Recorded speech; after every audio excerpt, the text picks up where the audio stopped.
Hello. तो आज हम पढ़ेंगे फाइनेंशियल मार्केट। एक क्लास 12th के लिए है। ठीक है, शुरू करते हैं। फाइनेंशियल मार्केट, सबसे पहली चीज़ आप ये जान लीजिए, फाइनेंस मतलब पैसा, पैसों की मार्केट मतलब कि भाई ऐसा इंस्टीट्यूशनल अरेंजमेंट कराए जाते हैं जिसमें जो कंज्यूमर है, जो वो सेव कर रहा है, वो अपनी इकॉनमी में चाहे तो वो क्या कर दे, इन्वेस्ट कर दे। ठीक है, इसीलिए हम फाइनेंशियल मार्केट को खोलते हैं। ठीक है, अगर हम फंक्शंस की बात करें क्या होते हैं फाइनेंशियल मार्केट के, तो सबसे पहले सेविंग को चैनलाइज कराना ज़्यादा से ज़्यादा प्रोडक्टिव यूज़ में, मतलब सेविंग को चैनलाइज कराना सबसे प्रोडक्टिव यूज़ में, मतलब कि सेविंग से हम ज़्यादा से ज़्यादा क्या पैसा बना सकें। प्राइस डिस्कवरी करना, मतलब अंडर वैल्यूड है या ओवर वैल्यूड है, ये चीज़ देखना। Provide liquidity to financial asset, financial asset जो भी हमें ख़रीदा है उसमें लिक्विडिटी प्रोवाइड करना, मतलब उसको कैश में कन्वर्जन उसका कराना। Reduce the cost of transaction, कोई भी एसेट आप ख़रीदते हो फाइनेंशियल मार्केट में तो उसका कॉस्ट ऑफ ट्रांजैक्शन बहुत ही कम होता है, मिनिमम 1 या 2 रुपये होता है, आप ये मान लीजिए। ठीक है, फिर टाइप्स ऑफ फाइनेंशियल मार्केट, ये मोस्ट इंपॉर्टेंट है। 110% आपका आना ही आना है। कई बच्चों के में मनी मार्केट्स नहीं आ रहे हैं, बट कई बच्चों के में आ रहे हैं, तो मनी मार्केट में थोड़ा सा बता रहा हूँ, बाकी जिसके में आ रहा है वो डिटेल में बता देना, मैं बता दूंगा वीडियो। ठीक है, money market mainly short term requirement, short term के लिए मतलब यहाँ पे मिनिमम 1 साल के अंदर जो मार्केट में हम इन्वेस्टमेंट कर सकते हैं, जिन सिक्योरिटीज़ पे इन्वेस्टमेंट कर सकते हैं, वो ट्रेजरी बिल है, कमर्शियल पेपर है, कॉल मनी है, सर्टिफिकेट ऑफ डिपॉजिट है। ठीक है, इसको इशू कौन करता है? आरबीआई मेनली करती है इसको इशू। ठीक है, और इसके पार्टिसिपेंट वो नीचे लिखे देखे, आरबीआई हो गई, कमर्शियल बैंक हो गए, इन्वेस्टर्स हो गए, एलआईसी और अदर। ठीक है, इन सब के ट्रेजरी बिल, कमर्शियल पेपर, इन सब की मैच्योरिटी पीरियड आप लोग याद कर लीजिएगा, क्योंकि मैक्सिमम तो आपको पता ही है कि 1 साल से कम, बट मिनिमम के लिए आप लोग याद कर लीजिएगा। ठीक है, फिर अगर बात करें हम कैपिटल मार्केट की, कैपिटल मार्केट आपके इम्पॉर्टेंट है और ये लॉन्ग रिक्वायरमेंट के लिए होती है। लॉन्ग रिक्वायरमेंट मतलब 1 साल से ज़्यादा के लिए। इसमें 2 टाइप की होती है मार्केट, एक प्राइमरी मार्केट और एक सेकेंडरी मार्केट। शेयर्स जहाँ पे इशू होते हैं उसको हम कहते हैं कैपिटल मार्केट। आपने शेयर्स, म्यूचुअल फंड्स, इन सब का नाम सुना होगा, तो वो सब कहाँ पे इशू होते हैं? Capital market. और कैपिटल मार्केट को रेगुलेट कौन करता है?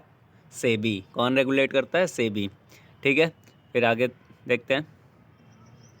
कैपिटल मार्केट 2 टाइप के होते हैं, primary market, secondary market. Capital market में हम इक्विटी पे भी इन्वेस्टमेंट कर सकते हैं और डेट पे भी। इक्विटी मतलब ओनर्स फंड और डेट मतलब बोरोड फंड। ओके, अगर हम प्राइमरी मार्केट की बात करें तो मतलब ऐसी मार्केट जहाँ पे एकदम न्यू शेयर्स हम इशू कर रहे हैं, ताज़ा शेयर्स की, मतलब पहले वो इशू कभी हुए नहीं हैं। ठीक है, अब वो इशू हम कैसे करते हैं? तो सबसे पहले आप देखिए, यहाँ पे मेथड्स लिखे हैं कैसे आप इशू कर सकते हैं। सबसे पहले ऑफ़र थ्रू प्रोस्पेक्टस, आप ऐसा भी कर सकते हैं। आप प्रोस्पेक्टस बनाया कंपनी का, प्रोस्पेक्टस में सारी ज़रूरी डिटेल लिखी, हमारे शेयर का प्राइस क्या है, गोल क्या है, क्या हमारे प्रॉफिटेबिलिटी है, क्या बैलेंस शीट है, सारी चीज़ें हम प्रोस्पेक्टस में लिखा और दिखाया इन्वेस्टर्स को। अगर उनको पसंद आता है तो वो आके इन्वेस्ट करते हैं और उनको हम एकदम न्यू शेयर्स इशू करते हैं। ठीक है, offer for sale, offer for sale ये नॉर्मली क्या होता है कि जब पब्लिक होने वाली होती है कंपनी, तो उससे पहले जो इन्वेस्टर होते हैं, जिन्होंने पहले ही ख़रीदा होता है अनलिस्टेड शेयर्स को, वो आके आईपीओ के टाइम पे क्या करते हैं, अपने सेल्स, अपने जो शेयर्स होते हैं उनको कम करना चाहते हैं, मतलब प्रॉफिट का फ़ायदा उठाना चाहते हैं। बस यही होता है ऑफ़र फॉर सेल। तीसरा प्राइवेट प्लेसमेंट, प्राइवेट प्लेसमेंट मतलब कि जो हमारे फाइनेंशियल इन्वेस्टर्स होते हैं, इंस्टीट्यूशनल इन्वेस्टर्स, वो क्या थोड़ा बल्क क्वांटिटी में ख़रीदते हैं कि मिलियंस या थाउजेंड्स में वो लोग शेयर्स खरीदते हैं, लैक्स में। ठीक है, तो उन लोग को क्या प्राइवेटली प्लेस किया जाता है। प्राइवेटली प्लेस मतलब कि वो लोग का एक अलग से डॉक्यूमेंटेशन होता है और उनको मतलब जाके वो लोग फेस टू फेस बात करते हैं एकदम प्राइवेटली। ठीक है, राइट इशू, राइट इशू क्या कि कंपनी एग्जिस्टिंग शेयर होल्डर को कम प्राइस पे अपने शेयर्स ऑफ़र करती है, इसे कहते हैं हम राइट इशू। राइट इशू को सिर्फ वही लोग खरीद सकते हैं जो एग्जिस्टिंग शेयर होल्डर हैं। ठीक है, और मतलब अब तो सब लोग खरीद सकते हैं, बट पहले ऐसा था। ठीक है, आईपीओ आपने सबने सुना होगा, इनिशियल पब्लिक ऑफ़र, जब कंपनी खुद को पब्लिक लिस्ट करना चाहती है तो वो क्या बोलती है, आईपीओ। ठीक है, ये मेथड्स आप अच्छे से पढ़ लेना, मोस्ट इंपॉर्टेंट है, 110% आएंगे। ठीक है, फिर अगर बात करें सेकेंडरी मार्केट की, सेकेंडरी मार्केट ऐसी मार्केट होती है जो प्राइमरी के बाद आती है। मतलब प्राइमरी मार्केट में हमने शेयर इशू कर दिए, अब शेयर इशू होने के बाद डेली तो शेयर इशू होते नहीं हैं, उसके बाद जो पीरियड चलता है वो किसका चलता है, सेकेंडरी मार्केट का। उसी में हम लोग शेयर्स खरीदते हैं, बेचते हैं, ट्रेडिंग होती है, सब होता है। ठीक है, अगर फीचर्स की बात करें सेकेंडरी मार्केट के, तो लिक्विडिटी प्रोवाइड कराती है, मतलब कैश में कन्वर्जन हो जाता है जल्दी। ठीक है, फिक्स लोकेशन आपको देती है, कम्स आफ्टर प्राइमरी मार्केट। आप जैसा आपको बताया, प्राइमरी मार्केट के बाद ही आती है secondary market. Encourages new investment, मतलब जो प्राइमरी मार्केट में नहीं खरीद सकते वो कहाँ पे खरीदते हैं, सेकेंडरी मार्केट में। ठीक है, डीमैट अकाउंट आपको पता ही होगा, आप कोई भी शेयर्स या डिवेंचर्स या म्यूचुअल फंड आपको ख़रीदना है तो सबसे पहले आपको क्या खुलाना पड़ेगा, डीमैट अकाउंट। ठीक है, डीमैट से पहले क्या होता था, रीमैट अकाउंट, रीमटीरियलाइजेशन, मतलब जब आप शेयर्स खरीदते थे तो आपको एक पेज का डॉक्यूमेंट मिलता था। ठीक है, जैसे एफडी कराते तो मिलता है वैसे ही, बट अब क्या है, ऑनलाइन हो गया है, तो डीमैट में ऐसा कोई पेपर वर्क नहीं होता है। ठीक है, इसके बेनिफिट्स भी यही हैं, और कोई भी प्रॉब्लम्स या मतलब ब्रोकरशिप, उसकी भी कोई प्रॉब्लम नहीं रहती है। ठीक है, स्टैम्प ड्यूटी वगैरह कोई प्रॉब्लम नहीं रहती। क्यों? क्योंकि पहले शेयर्स को अगर ट्रांसफ़र कराना है तो आपको स्टैम्प ड्यूटी वगैरह देनी पड़ती थी, बट डीमैट में ऐसा कुछ भी नहीं है। ठीक है, सेबी बहुत इंपॉर्टेंट है, 110% आपकी आएगी ही आएगी।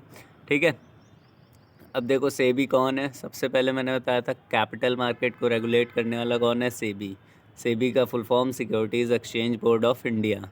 ठीक है, इसके बारे में अच्छे से पढ़ लेना। इसके ऑब्जेक्टिव्स क्या हैं, पहले आपने सुना होगा मूवीज़ में पुरानी कि भाई शेयर्स में पैसा मत लगाओ, डूब जाते हैं, शेयर गैम्बलिंग है। ठीक है, तो पहले ऐसा होता था, क्यों? क्योंकि पहले सेबी नहीं था। सेबी नहीं था मतलब, या सेबी था भी तो उनके पास इतने फंक्शंस नहीं थे, या उनके पास उतने राइट्स नहीं थे। ठीक है, पहले फ्रॉड्स हो जाते थे, स्टॉक ओवर प्राइस मैनिपुलेट किए जाते थे, बट अब ऐसा नहीं है। सेबी का ऑब्जेक्टिव क्या है, सबसे पहली चीज़ तो मार्केट में सिक्योरिटीज़ को रेगुलेट कराना।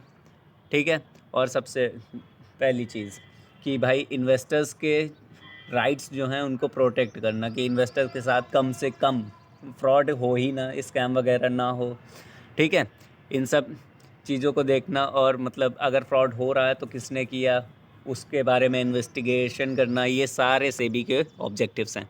ठीक है, ब्रोकर्स को, बैंकर्स को, उन सबको लिस्टेड करना, लाइसेंस प्रोवाइड करना, ताकि पब्लिक को भरोसा हो उस पर्टिकुलर चीज़ पे। ठीक है, अब इनके फंक्शंस की बात कर लें। फंक्शंस ये हैं सेबी के, 3 फंक्शन होते हैं, रेगुलेटरी, डेवलपमेंटल और प्रोटेक्टिव। 110% आपके एग्ज़ाम में आएंगे, पढ़ लीजिएगा। ठीक है, रेगुलेटरी फंक्शन मतलब एजेंट्स और ब्रोकर्स को रजिस्टर कौन कराता है, SEBI. Rules and regulation securities के लिए कौन बनवाता है, सेबी। पेनल्टीज़ और फीस कौन लगाता है, सेबी। अनफेयर और फ्रॉड बिहेवियर से कौन बचाता है, सेबी। ठीक है, अगर डेवलपमेंटल फंक्शंस की बात करें तो एजेंट्स और ब्रोकर नोटिफाई रूल। ठीक है, रेगुलेटरी और डेवलपमेंटल फंक्शंस में सेम ही हैं, बट रेगुलेटरी में ये लोग प्लान्स बनाते हैं और डेवलपमेंटल पे उस पर इम्प्लीमेंटेशन होता है। ठीक है, और प्रोटेक्टिव की अगर बात करें तो प्रोटेक्टिव मतलब कि प्रोटेक्ट करते हैं किससे, हमें इनसाइडर ट्रेडिंग से। इनसाइडर ट्रेडिंग मतलब अंदर ही अंदर भाई ट्रेडिंग हो गई, कोई शेयर्स बेच दिए और इन्वेस्टर्स को नहीं पता है, एकदम से शेयर्स की वैल्यू डाउन हो गई। ठीक है, ये भी होती है, या मतलब शेयर्स कम प्राइस पे बेच दिए।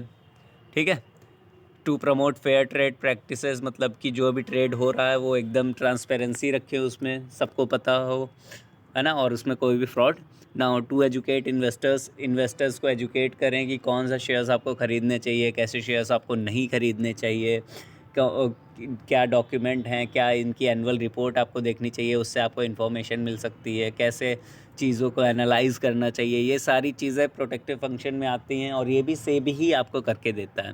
ठीक है, सेबी में आप जाएंगे तो रिपोर्ट्स वगैरह आपको मिल जाएंगी काफ़ी सारी कंपनीज़ की, तो आप जाके उनको पढ़ सकते हैं, जिससे आपको पता चल जाएगा कि हाँ भाई कंपनी लेने लायक है या नहीं लेने लायक है। ठीक है, to prevent unfair and fraudulent trade activities. Unfair मतलब कि इलीगल, या मतलब ऐसे ट्रेड प्रैक्टिसेस जो मतलब पब्लिक के लिए अच्छा नहीं है। ठीक है, फिर बस इतना ही है फाइनेंशियल मार्केट में, और आपको सारे वीडियोस आपको मिलते रहेंगे। पार्ट 2 के ही BST में बनाऊंगा। पार्ट 1 क्योंकि थोड़ा सा मेरे हिसाब से इजी है बच्चों के लिए। अगर पार्ट 1 में किसी को कोई डाउट है, जैसे कोई पर्टिकुलर चैप्टर आपको नहीं आता है, तो आप बताइए, मैं उसका भी वीडियो बना दूंगा। बट मेरे हिसाब से पार्ट 1 अभी ईजी है, पार्ट 2 में रहते हैं। ठीक है, ओके, बाय बाय।